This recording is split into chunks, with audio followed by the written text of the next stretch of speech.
Hello students, welcome back to my YouTube channel professor Shubham Tiwari. बात करेंगे आपके एसवाई बीकॉम सेमेस्टर 3 के कॉमर्स के आपका मॉड्यूल नंबर 2 मतलब यूनिट 2 में बोल सकता हूँ, उसका पहला जो सब पार्ट्स है सिलेबस एंड पेपर पैटर्न वाला। अगर वीडियो आपने देखा होगा तो आपको आइडिया चलेगा।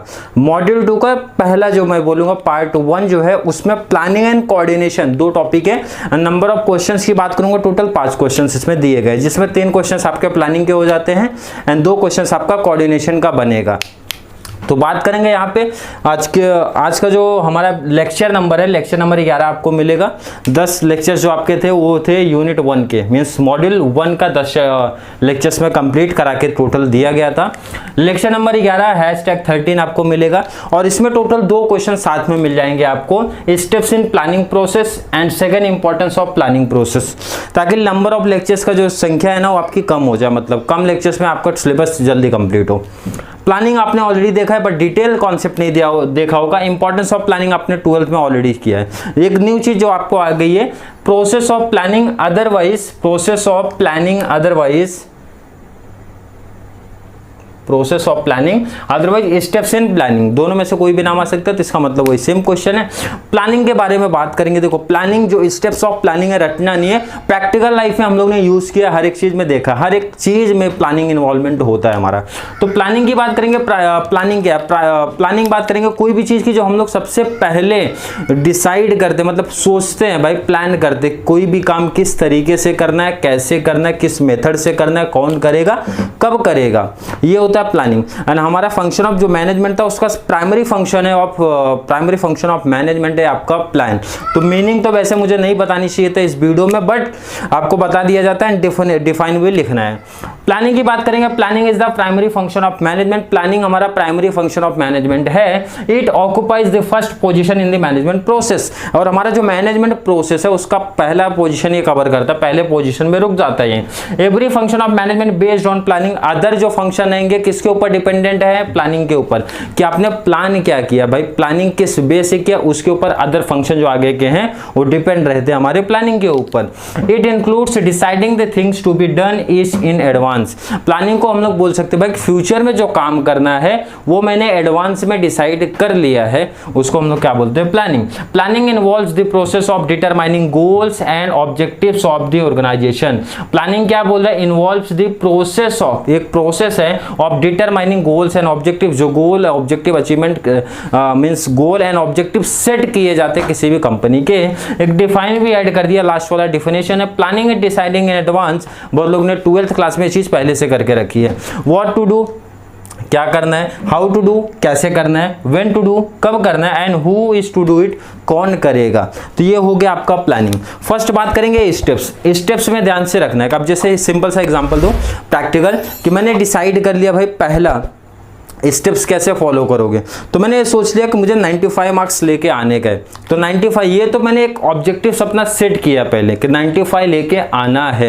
अब उसके लिए कुछ फैक्टर्स की भी जरूरत है। हमारे स्टेप्स की बात करें, ध्यान देना, सोच के रखना भाई। Analysis of internal and external factor, ये कहीं कहीं बुक में इंटरनल अलग देके रखा है पॉइंट, एक्सटर्नल अलग देखे रखा है, आपके ऊपर डिपेंड है। इंटरनल लिखना है अलग, सेपरेट लिखना है सेपरेट लिख दो, अदरवाइज साथ में लिखना है तो साथ में लिख दो। आपको दोनों तरीके से जैसा भी कॉन्सेप्ट इजी लगे वैसा करना है आपको। इंटरनल आपको पता है, नाम इंटरनल बोल रहा है तो मींस इंटरनली होता है। पहले आप जो भी गोल रखते हो, जो भी टारगेट एक रखते हो, अपने इंटरनल फैक्टर को देखते हुए रखना है। सेकंड हमारे होते हैं एक्सटर्नल। अगर कंपनी के पॉइंट ऑफ व्यू से अगर आप सोचते हो कि इंटरनल क्या होता है, एक्सटर्नल क्या होता है, कंपनी ने कोई भी ऑब्जेक्टिव सेटअप किया तो पहले तो आपके पास देखो मनी कितना, पैसा, कैपिटल कितना भाई, पैसा कितना, फाइनेंस कितना है। सेकंड आपके पास मैन पावर कितना है। थर्ड आपके पास मशीन्स वगैरह कौन से है, मींस टूल्स एंड इक्विपमेंट किस लेवल के हैं। तो ये सब चीजें इंटरनली है, मतलब जो कंपनी के ऑर्गेनाइजेशन के अंदर वाली चीजें हमको दिखाई देती हैं। अब एक्सटर्नल मतलब होता है ऑर्गेनाइजेशन के बाहर वाली चीजों को आपको देखने का, तो आप क्या बोलोगे? कंज्यूमर की प्रेफरेंस क्या है, कंपटीशन किस लेवल का है भाई, क्या प्राइस रख रहा है, कौन से प्रोडक्ट का कंपटीशन किस लेवल का है, एडवर्टाइजिंग देखोगे, तो ये कौन से हो गए आपके एक्सटर्नल फैक्टर। मतलब प्लानिंग जब आप करोगे तो सिर्फ ऐसा नहीं कि आपने कोई एक टारगेट सेटअप कर दिया बस उसके बाद नहीं, तो पहले चीज तो आपको इंपॉर्टेंट है इंटरनल फैक्टर आप चेक कर लो, देन एक्सटर्नल फैक्टर आप चेक कर लो क्या है। इंटरनल फैक्टर जैसे आप सिंपल सा आप भी तो यही करते हो, टारगेट रख लिया तो सिर्फ टारगेट रखने से थोड़ी अचीवमेंट हो जाता है। तो हमको क्या क्या देखना भाई, हमारे पास बुक्स कौन कौन से अवेलेबल है, नोट्स कैसा है, घर का माहौल इन्वायरमेंट कैसा है, पढ़ने लायक है कि नहीं है, कि किसी फ्रेंड के यहाँ पे जाके पढ़ेंगे, किसी गार्डन में जाके पढ़ेंगे। तो बहुत जगह पे ऐसा देखा रहेगा। तो ये सब क्या होता है, प्लान होता है भाई। इतना टाइम टारगेट तो आपने सेटअप किया, बट वो सब फैक्टर्स भी देखने रहते हैं। मीन्स कोचिंग की अगर कमी लग रही है तो कोचिंग, बाहर जाके कोचिंग में लेंगे, यूट्यूब से कोचिंग लेना, यूट्यूब का लेक्चर्स देखेंगे। मतलब ये सब चीजें आप क्या करते हो, डिसाइड करते हो। तो I hope internal and external factor में आपको क्लियर समझा रहेगा। सेकंड है सेटिंग ऑफ ऑब्जेक्टिव्स। जो मैंने बताया आपने 95% पहले सेट करना है भाई, सेट करना 95% ऑब्जेक्टिव्स लेके आने। एंड सेकंड, जैसे कंपनी भी जो भी अपना ऑब्जेक्टिव्स पहले एक सेट करती है ना, इंटरनल फैक्टर आपने चेक कर लिया, एक्सटर्नल फैक्टर चेक कर लिया, उसके बेस पे आपके पास दोनों रहेंगे फैक्टर, तभी तो ऑब्जेक्टिव्स आप सेटअप करोगे। आपके पास बुक्स नहीं है, परसेंटेज 90 रख लिया तो पॉसिबल है क्या, नहीं है।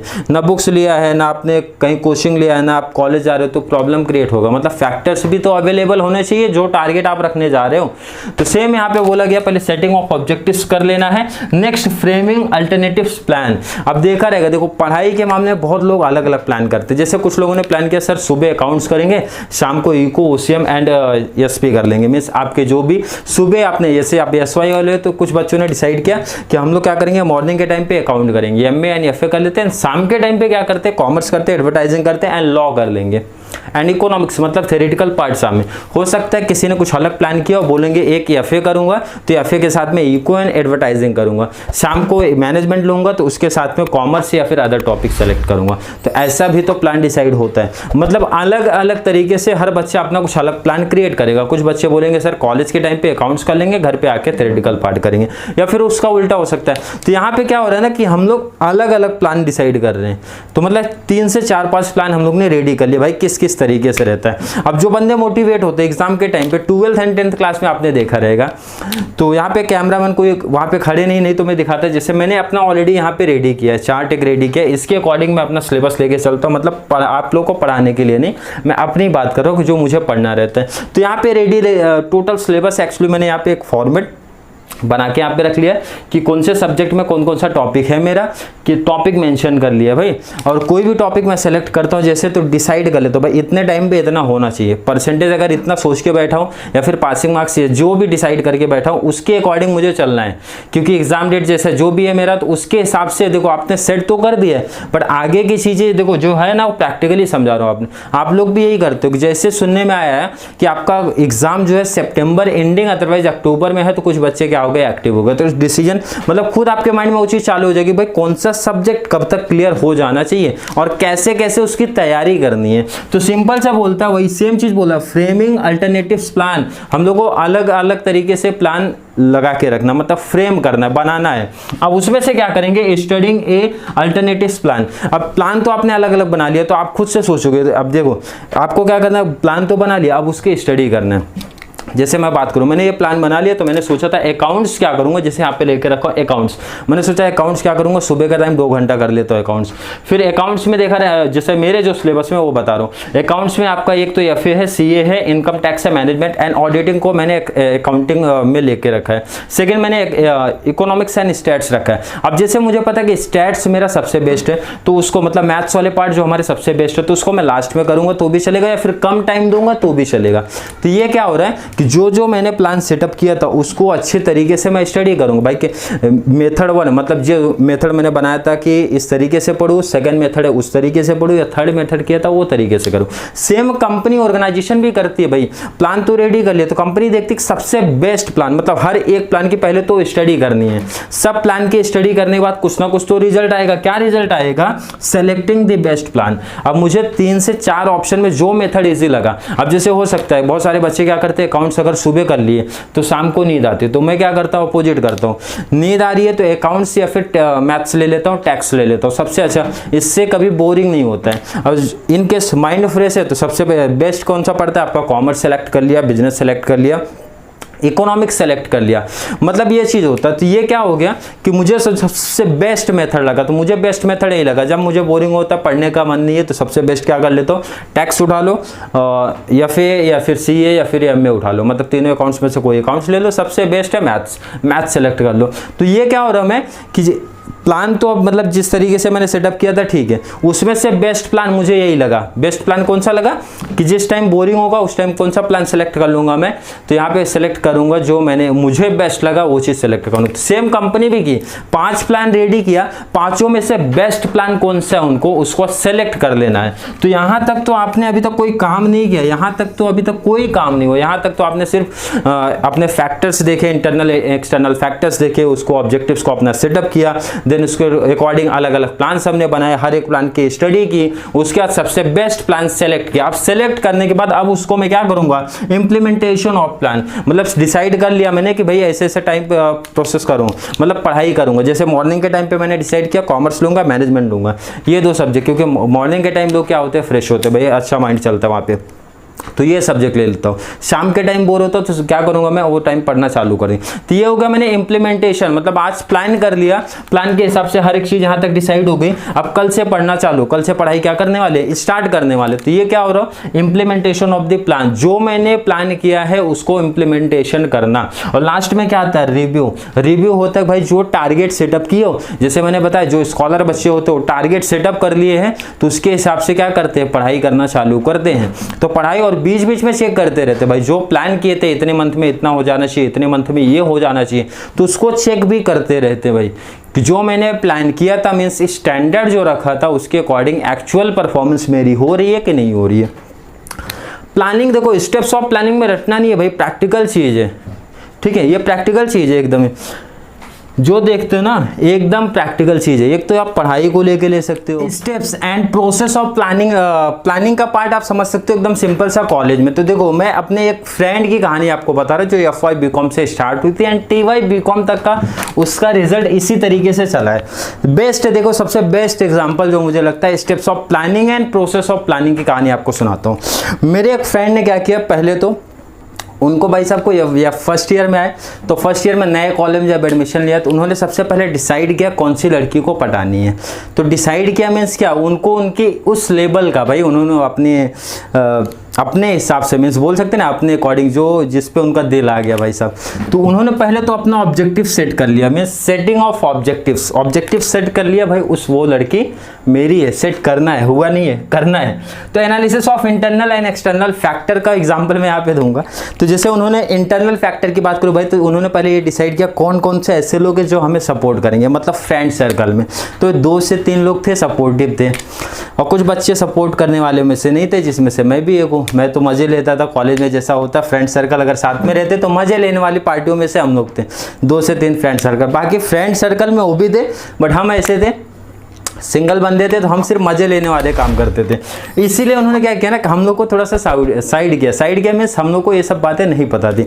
तो उन्होंने क्या किया, इंटरनल फैक्टर मतलब सिंपल सा उनके तरीके से बता रहा हूँ, बाकी कंपनी के अकॉर्डिंग आपको समझा चुका हूँ कॉन्सेप्ट। इंटरनली मतलब हो गया भाई, इंटरनली मतलब अंदर से हम लोग को कहाँ कहाँ से सपोर्ट मिलेगा, कहाँ कहाँ से नहीं मिलेगा, क्या चीज़ें, हर एक चीज़ डिसाइड कर लिया, ठीक है। एक्सटर्नल फैक्टर मतलब होता है, अब यहाँ पे आप समझ सकते हो बाहर, आउटसाइडर। अब उनको इंटरनली नहीं देखना, एक्सटर्नल भी देखना भाई, ऐसा तो नहीं है को अपने बाहर किसी कॉलेज के बाहर किसी लड़के से। तो आई होप आपको एक्सटर्नल फैक्टर का कॉन्सेप्ट समझा। मीन्स बोलना चाहता हूँ ऐसी भी चीज़ देखना भाई कि आपके कॉम्पिटिटर भी बहुत खड़े हैं, उस लड़की के पीछे सिर्फ आप ही नहीं घूम रहे, और भी लोग हैं, ठीक है। तो आई होप क्लियर है, जस्ट जोक्स अपार्ट आपको ये सिर्फ एक कहानी के जैसा सिर्फ समझा रहा हूँ, बाकी कोई कॉन्सेप्ट नहीं। और ये लेकिन प्रैक्टिकल है, ये चीज़ जो मेरे साथ हुई वो बता रहा हूँ। फ्रेमिंग अल्टरनेटिव प्लान, तो यहाँ पे देखो सिंपल है बहुत, मतलब आप हंसी आती है मुझे जब ऐसे ऐसे प्लान्स बनाए गए थे। तो कॉलेज का टाइमिंग हमारा क्या था, 7 बजे का था। तो उन्होंने प्लान क्या बनाया, पहला प्लान तो ये बनाया भाई कि क्या करूँगा, सबसे बेस्ट जो स्टेशन पे आते हैं, चेंबूर स्टेशन बहुत सारे जो भी herbal line otherwise central western सबने सुना ही होगा। चेंबूर स्टेशन पे 6:45 बजे आके खड़े हो जाओ, वहाँ पे सबसे बेस्ट, सबसे पहले आके वहाँ पे खड़े हो जाओ। जब वो लोग आएंगे तो उनकी फ्रेंड रहती थी साथ में, हम लोग कहाँ जाएंगे, कॉलेज में जाएंगे। ऐसे धीरे धीरे क्या होगा, बातचीत करेंगे, मतलब फ्रेंड से, देन उसकी फ्रेंड वहाँ सपोर्ट करेगी। तो पहला प्लान तो ये माइंड में सेट हो गया। सेकंड भाई साहब का अकाउंट्स अच्छा था, तो उन्होंने उसकी फ्रेंड को बोला कि मैं आपको अकाउंट सिखाऊंगा, तो आप अपनी फ्रेंड को लेके आओ, ये चीज़ हो गया। थर्ड चीज़ कैंटीन वगैरह में जाने लगे ब्रेक के बाद। तो ये सब चीज़ें मतलब यहाँ पे क्या हो रहा है, तो इन्होंने 2 से 3 ऑप्शन भाई, अगर मान लो स्टेशन पे नहीं मिली तो कॉलेज में अकाउंट्स सिखाने के बहाने मिलेंगे, वहाँ नहीं मिले, कैंटीन में मिलेंगे, या फिर कोई प्रोग्राम होता था, एक्टिविटी होती थी, उसमें पार्टिसिपेट करेंगे। तो ये क्या हो रहा है ना, उन्होंने भाई साहब ने अलग अलग प्लान बनाए। मूवी जाने का प्लान बनाते थे, कैंसिल होता था, स्टार्टिंग में यही होता था। स्टडिंग एंड अल्टरनेटिव प्लान, उन्होंने हर एक प्लान को दिन क्या बोलते हैं ना, स्टडी किया। मतलब कौन सा प्लान, भाई हर एक प्लान को स्टडी करो। स्टडी करने के बाद कॉमन सी बात है, आपको एक बेस्ट प्लान उसमें से निकल के आएगा। तो उन्होंने क्या किया, हर एक प्लान को स्टडी किया, मतलब हर एक चीज़ जो उन्होंने सोच के रखा था, भाई जो जहाँ तक बोलते ना स्टार्टिंग जब वन साइड लव होता है तो बंदे हर एक अपना 100% एफर्ट डालते, भाई हर एक मतलब कोई भी एक चांस नहीं छोड़ने का है। तो भाई साहब ने वही किया, हर एक जगह पे मतलब जहाँ पॉसिबल होता था, स्टेशन पॉसिबल है पहले पहुंच जाओ, स्टेशन वहां से पैदल आओ छोड़ने के लिए, पैदल आओ छोड़ने के लिए। सेकंड, फिर ब्रेक में थोड़ा सा भी कोई भी एक लेक्चर ब्रेक हुआ या फिर कम हुआ तो क्या करने का, लाइब्रेरी में लेके जाओ अकाउंट सिखाओ, या फिर नीचे आ जाओ वहाँ पे अकाउंट सिखाओ। तो ये सब क्या कर रहे हैं उन्होंने, हर एक प्लान को बहुत बारीकी से मतलब हर एक डिटेल में क्या किया, उसके स्टडी किया, सेलेक्टिंग द बेस्ट प्लान। उसके बाद उन्होंने सेलेक्ट किया बेस्ट प्लान, बट भाई साहब ने यहाँ पे एक प्लान नहीं सेलेक्ट किया, सब प्लान का कॉम्बिनेशन कर दिया। वहाँ पे प्लान का कॉम्बिनेशन में स्टेशन पे भी पहुँच जाना है, लाइब्रेरी में भी चले जाना है, कैंटीन में भी जाना है, मूवी के लिए भी ऑफर करना है, हर एक जगह पार्टिसिपेट करना है। मतलब यहाँ पे क्या किया उन्होंने, सबको कंबाइंड कर दिया है।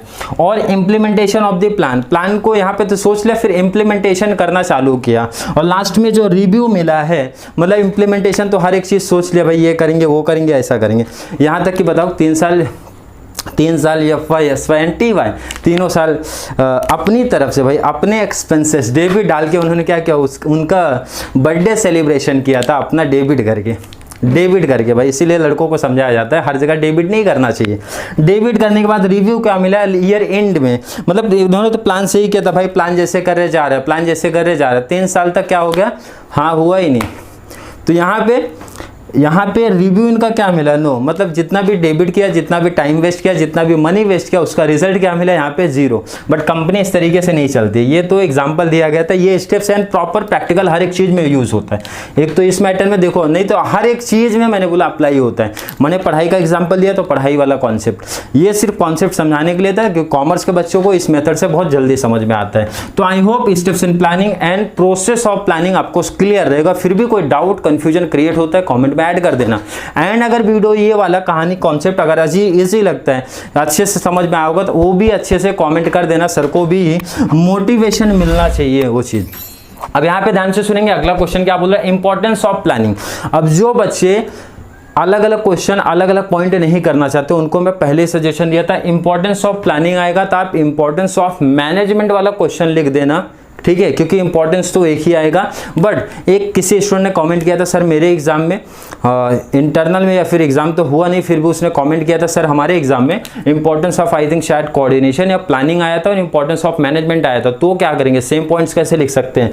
तो सेम पॉइंट्स क्या करना आपको, सिंपल सा, अगर इनकेस आया, मैं बोल रहा हूँ आया, ठीक है, और आपने वही प्रिपरेशन किया तो भी नंबर मिलेगा। बट आप क्या करो ना, आप लाइन से दोनों में पॉइंट थोड़ी कॉपी करोगे। जैसे पॉइंट क्या था वहाँ पे, innovation, better relation, motivation, reduction in wastage, higher efficiency, good image वगैरह, ऐसा था लाइन से। तो आप दूसरा जब लिखते हो ना उसमें कुछ चेंज कर दो ना, मतलब पॉइंट्स ऊपर नीचे कर दो, सबसे बेस्ट ऑप्शन है। बट जिसको चीज़ नहीं करना, कुछ बच्चों ने डिसाइड किया सर नहीं एक ही पॉइंट हम लोग हर जगह नहीं लिखेंगे, तो उनके लिए दूसरा पॉइंट भी लाया हो, नोट्स भी है, नोट्स में भी है यही, तो दोनों नोट्स मिल जाएगा। मतलब अगर वो आप प्रीफर वो कर रहे हो, आपको पास टाइम कम है एंड ज़्यादा क्वेश्चंस पढ़े, तो आप मैं सजेशन दूंगा वो प्रिपरेशन करो। बट नहीं, आपके पास टाइम है, आप कर सकते हो, देन सेकेंड आप कर लो, सबसे बेस्ट। ये भी बहुत हार्ड लेवल नहीं, बहुत सिंपल सा लेवल है। मिनिमाइज रिस्क बोल रहे पहले, तो प्लान करने से क्या होगा, रिस्क मिनिमाइज हो जाता है। जैसे मैंने बताया यहाँ पे चार्ट मैंने रेडी कर लिया, उसके हिसाब से प्लान कर लिया, तो भाई कितने दिन में कैसे कैसा प्लान करना है, कितने मतलब 15 दिन के बाद ये सिलेबस हो जाना चाहिए, 15 दिन के बाद ये सिलेबस हो जाना चाहिए, 1 महीने के बाद ये।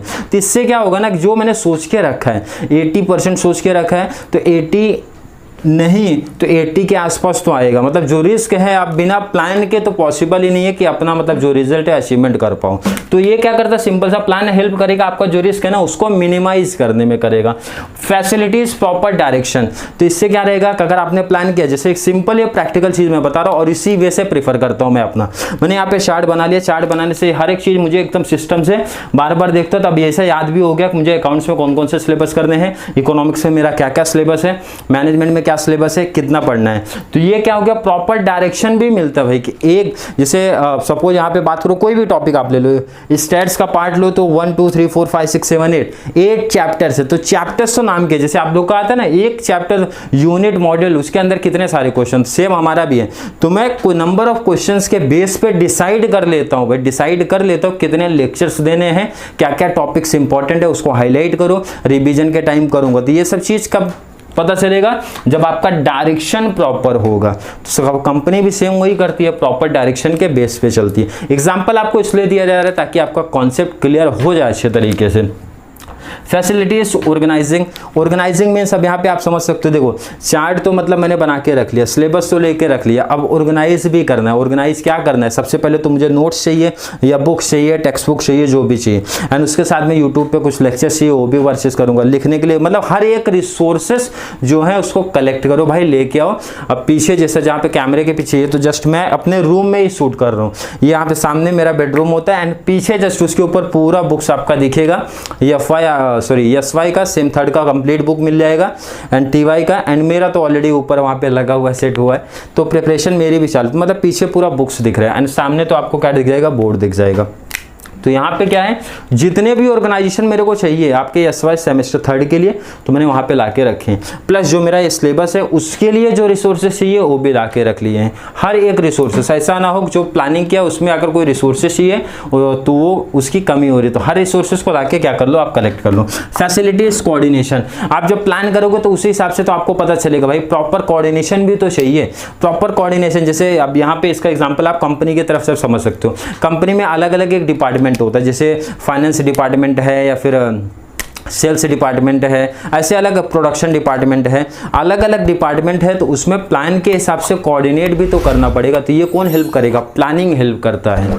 नेक्स्ट बात करेंगे facilitate decision making. Decision making नाम ही बता रहे भाई, पॉइंट्स मतलब इसमें ऐसे ना खुद आप खुद से सोच सकते हो भाई ये पॉइंट्स यहाँ क्यों आ गया है। प्लान हेल्प करेगा डिसीजन मेकिंग में, आपने यही कहीं पढ़ा था, सेलेक्टिंग द बेस्ट प्लान। तो प्लानिंग ही तो हेल्प करता है आपको डिसीजन मेकिंग में। भाई हमने अलग अलग अल्टरनेटिव्स तो रेडी किए, उसमें से बेस्ट प्लान को सेलेक्ट करना, मतलब डिसीजन टाइम, डिसीजन मेकिंग कौन हेल्प करेगा, प्लानिंग हेल्प करेगा। फैसिलिटीज कंट्रोल, आप रिव्यू देख सकते हो इस तरीके से, मतलब समझने के हिसाब से।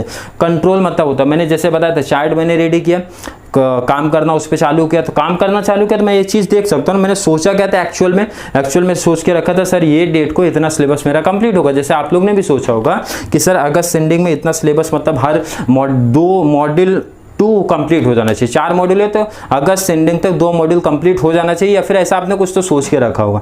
एक्चुअल में हुआ क्या है, तो ये क्या होता है, हम लोग क्या बोलेंगे, फैसिलिटीज कंट्रोल। तो ये किसका पार्ट है, प्लानिंग ऑलरेडी इस पे सपोर्ट करता है, प्लानिंग हेल्प करता है प्लानिंग के थ्रू।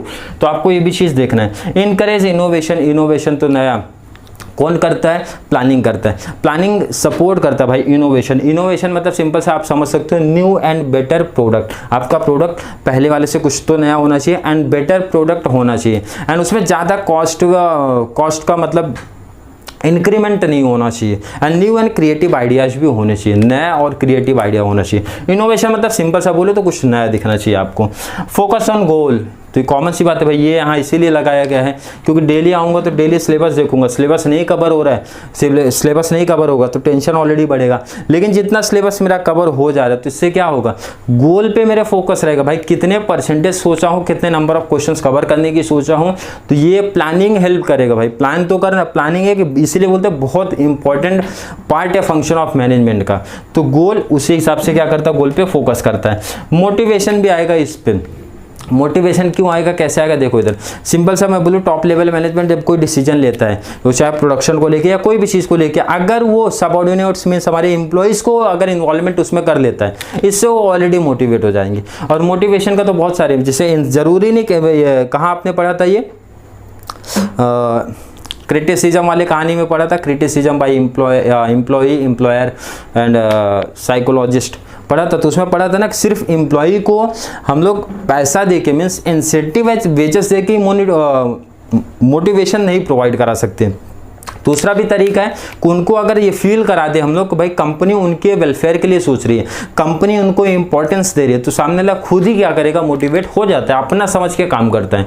तो सेम यहाँ पे बोला मोटिवेशन कब मिलेगा, जब प्लानिंग एक्टिविटी में चाहे किसी भी मतलब प्रोडक्शन लेवल है, कोई लेवल का प्लानिंग आप करो, अगर इन्वॉल्वमेंट उसमें कर रहे हो किसको, अपने एम्प्लॉइज को, तो एम्प्लॉय इससे मोटिवेट होंगे, भाई कम से कम हमारा भी सजेशन लिया जा रहा है, राय ली जा रही है, सलाह लिया जा रहा है हमारे द्वारा, तो इससे खुद मोटिवेशन होते हैं। इंक्रीज इफिशियंसी भी आप ऐड कर सकते हो, नोट्स में ऐड कर दूंगा वहां पे। इफिशियंसी भी इससे क्या होती है, इंक्रीज होती है। इफिशियंसी इंक्रीज होगी तो कॉमन सी बात है आपका रिजल्ट ज्यादा अचीवमेंट हो जाएगा। तो आई होप आपको दोनों क्वेश्चंस क्लियर होंगे, process of planning, steps in planning जिसको बोलते हैं, सेकंड हमारा इंपॉर्टेंस ऑफ प्लानिंग। फिर भी जैसे मैं बोलता हूँ कोई भी डाउट कंफ्यूजन क्रिएट होता है आप कमेंट में ऐड करते रहो। एंड मोस्ट इंपॉर्टेंट चीज इसी वीडियो में आपको बता दूं, नोट्स आपको 1 तारीख को मिल जाएगा। किसका नोट्स मिलेगा बता दो, क्योंकि बहुत सारे बच्चे कमेंट पे कमेंट करते जा रहे हैं, तो उनको मिलेगा कॉमर्स का पहला मॉड्यूल, मैं बोलूंगा पहला यूनिट का कंप्लीट मिलेगा, अच्छे तरीके से क्लासिफाई करके दिया गया है। एंड सेकेंड अगर प्लानिंग वाला पार्ट, कोऑर्डिनेशन वाला पार्ट कंप्लीट हुआ तो उसका भी नोट शेयर कर दिया जाएगा। आई होप कंप्लीट तो हो ही जाएगा दोनों पार्ट, तो उसका भी नोट शेयर कर दिया जाएगा। तो ये टेंशन मत, तो 1 तारीख को कंप्लीट, मतलब जितना मैं बोलता हूं अगर उसके आगे का भी सिलेबस हो गया, यूनिट हो गया, तो उसका भी नोट्स आपको मिल जाएगा। तो चलिए मिलते हैं नेक्स्ट क्लास में, हम लोग अदर सब्जेक्ट अदर टॉपिक के बारे में बात करेंगे। तब तक के लिए थैंक यू सो मच।